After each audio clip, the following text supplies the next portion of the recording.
Bismillahirrahmanirrahim. Assalamualaikum warahmatullahi wabarakatuh. Baik anak-anak, selamat datang dalam mata pelajaran Kemuhammadiyahan SD Muhammadiyah 4 Kota Bandung ya, untuk kelas 4 dalam semester ke-6. Baik, kita lanjutkan kembali materinya dalam bab 2 tentang Persyarikatan Muhammadiyah. Kemarin kan kita sudah membahas masuk masalah latar belakang berdirinya Muhammadiyah. Yang pertama yaitu ada Al-Quran sebagai dasar berdirinya Muhammadiyah ya, yang dimana termaktub dalam firman Allah Subhanahu wa taala dalam surat An-Nisa ayat ke-82 dan surat Al-Imran ayat yang ke-104. Nah, sekarang yang kedua yang melatar belakangi berdirinya Muhammadiyah ya, yaitu ada sebab lahirnya Muhammadiyah.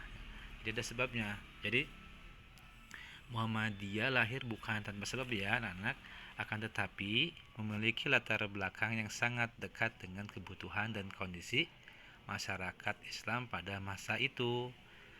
Sedangkan ajaran Islam itu sendiri perlu untuk diperbaiki, dimurnikan pemahamannya ya. Maka ada pun sebab-sebabnya, yaitu Muhammadiyah lahir dapat dilihat dari beberapa poin sebagai berikut ya. Yang pertama, A.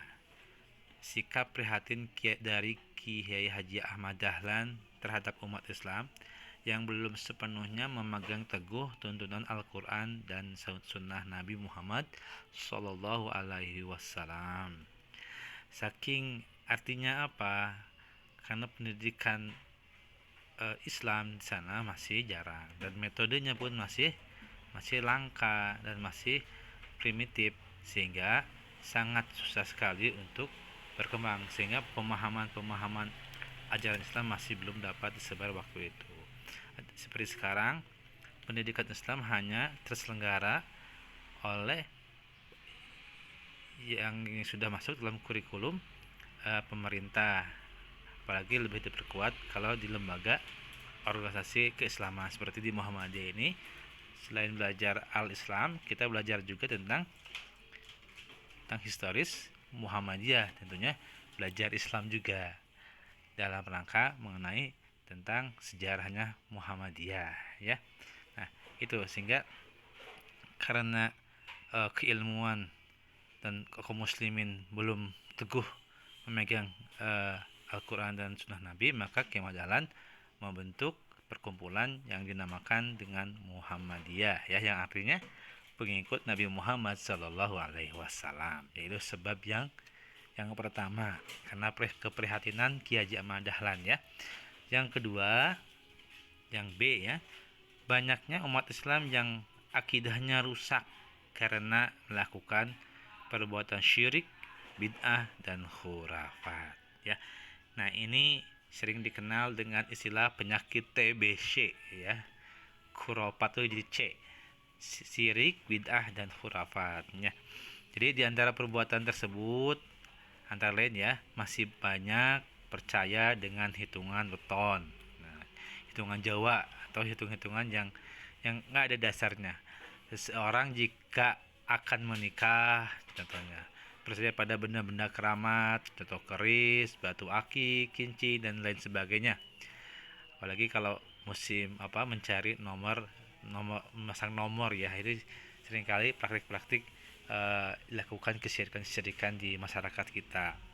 Selain itu juga percaya pada jimat, nah raja, batu maupun pohon besar ya, dan kuburan ya. Nauzubillah, kita jangan sampai percaya terhadap hal itu, karena Islam dibangun dengan rasio logika yang ilmiah gitu kan. Jadi harus dibangun dengan rasionalitasnya ada gitu kan. Terus percaya jika dijatuhi kotoran cicak maka akan sial. Nah, ada juga tanggal 13 itu tanggal sial. Nah, itu Islam tidak mengajarkan seperti itu. Ada juga percaya kedatangan burung gagak sebagai tanda akan adanya orang yang meninggal. Nah, ini masih kental ya di masyarakat kita, sehingga Islam datang hal itu harus tidak ada. Kita hanya mengimani akan adanya rukun iman yang 6 dan kita melaksanakan, tentu kebetulan melaksanakan rukun Islam yang 5 ya. Kita harus bertaslim terhadap ajaran Islam yang dimana tuntunnya Al-Quran Al-Karim dan Sunnah Nabi Shallallahu Alaihi Wasallam ya. Nah itu yang kedua. Yang ketiga C, tidak bersatunya Islam ya, akibat dari tidak tegaknya ukhuwah Islamiyah serta tidak adanya organisasi yang kuat. Nah setelah kekhilafahan Turki Utsmaniyah telah bubar, dan bubarnya pun karena tidak diinginkan dari musuh-musuh Islam, sehingga sejarah panjang tentang perang salib antara umat Islam dengan bangsa Rum dan bangsa Persia gitu kan. Ini sejarah panjang, sehingga setelah itu umat Islam itu bercerai-berai sesuai hadis Nabi. Maka di akhir zaman Islam itu akan kayak buih di lautan, banyak tapi tidak menguatkan. Karena apa?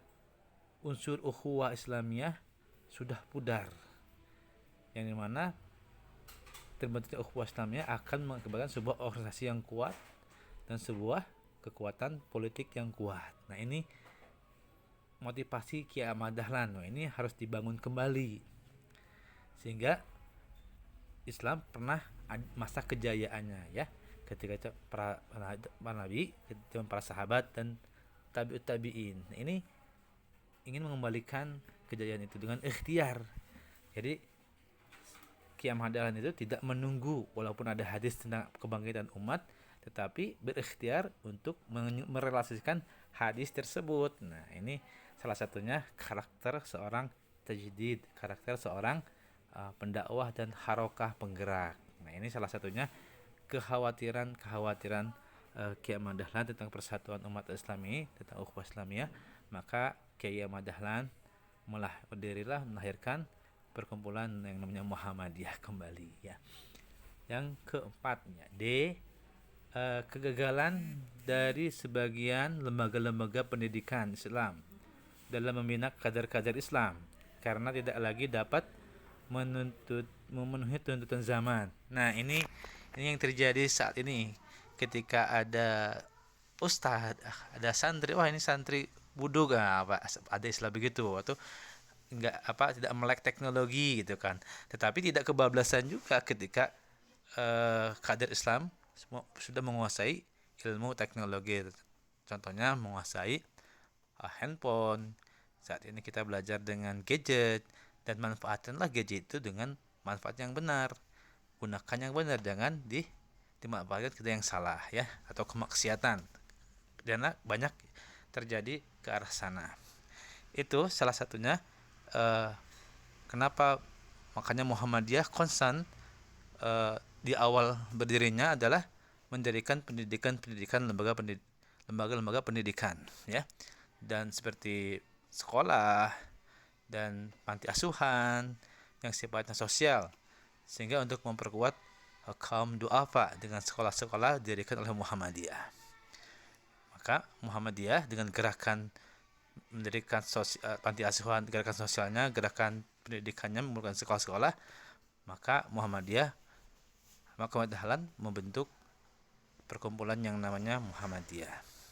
Yang kelima umat Islam kebanyakan bersikap fanatisme yang sempit, taklid buta, serta berpikir secara dogmatis. Nah ini pemikiran ini, fanatisme, dogma itu pemikirannya bangsa kaum Nasrani, sehingga ketika keyakinan keagamaannya tidak dibangun dengan unsur rasionalisme dan tidak unsur dengan pembuktian. Ini terjadi banyak umat Islam seperti ibadahnya bagus, pakainya kayak Islami, tetapi dia hanya taklid buta atau terdogma oleh imamnya atau oleh gurunya. Ini menjadikan sebuah sempit. Akhirnya Islam itu dikatakan ada Islam radikal, ada Islam macam-macam. Sungguh Islam itu hanya satu, Islam yang dibawa oleh baginda Nabi Muhammad SAW. Maka untuk itu Kiai Ahmad Dahlan, supaya tidak berkembang pemahaman fanatik, tidak berpahaman taklid dan tidak berpahaman dogmatis, maka Ki Ahmad Dahlan membentuk sebuah gerakan Muhammadiyah, yang dimana di Muhammadiyah ada majelis yang membahas itu, yaitu ada majelis tarjih. Nah, jadi merajih di Muhammadiyah, mengumpulkan sebuah pendapat-pendapat yang terkuat, yang rajih di antara para imam, para sahabat dalam bentuk hadis dan firman Allah Subhanahu wa taala, dan dikaji sehingga membuat sebuah putusan-putusan. Makanya dikenal oleh Muhammadiyah ada buku putusan tarjih. Jadi hasil pemikiran jamaah, musyawarah. Ini yang menjadikan berbedanya Muhammadiyah dengan lembaga lain. Itu yang kelima. Yang keenam, yang terakhir, karena melihat bahaya yang mengancam kehidupan agama Islam dengan adanya kegiatan misi-misi zending atau penyebaran agama Kristen di Indonesia yang semakin menanamkan pengaruhnya di kalangan rakyat. Nah, ini salah satunya bentuk lemahnya kaum muslimin setelah tidak dipimpin oleh sebuah kekhilafahan. Akhirnya banyak kaum du'afa itu ada di kaum muslimin. Contohnya di awal dengan penjajahan ketika zaman Belanda, yaitu terjadi ketika Perang Dunia Pertama. Nah, ini terjadi bangsa-bangsa setelah bubarnya kekhilafahan, maka bangsa-bangsa Eropa menjajah negara-negara Islam yang pernah dikuasai oleh umat khilafah Islam itu, sehingga di sana terjadilah kemiskinan yang dibuat, sehingga seolah-olah umat Islam itu dianggap sebagai domba yang tersesat, makanya digembala. Tapi digembalakannya dengan tidak baik ya, karena mereka punya misi glory gospel food ya. Jadi mereka punya misi untuk menyebarkan agama Kristennya. Nah, ini akhirnya Muhammadiyah berpikir, Ki Ahmad Dahlan berpikir harus diselamatkannya umat Islam, terutama kaum du'afa yang lemah dalam ekonominya, sehingga tidak, untuk menanamkan sebuah keimanan, sebuah kebenaran tidak mudah dijual belikan dengan, kalau sekarang, dengan sebungkus supermi ya. Nah, ini untuk memperkuatkan keimanan, sehingga Muhammadiyah bagaimana berupaya untuk akan hadir di semua lini sektor kehidupan. Salah satunya untuk saat ini Muhammadiyah konsentrasi mengembangkan dakwah di bidang ekonomi, dan ini pekerjaan yang tidak mudah karena banyak tantangannya, di mana ketika kelompok atau umat Islam berkembang politik dan ekonominya, maka siap-siap akan ada penghadangnya. Contoh, kita bisa lihat konglomerat yang ada di Indonesia itu kebanyakan bukan umat Islam, cuma hanya satu ya, yaitu Khairul Tanjung yang punya Trans TV ya, itu ya.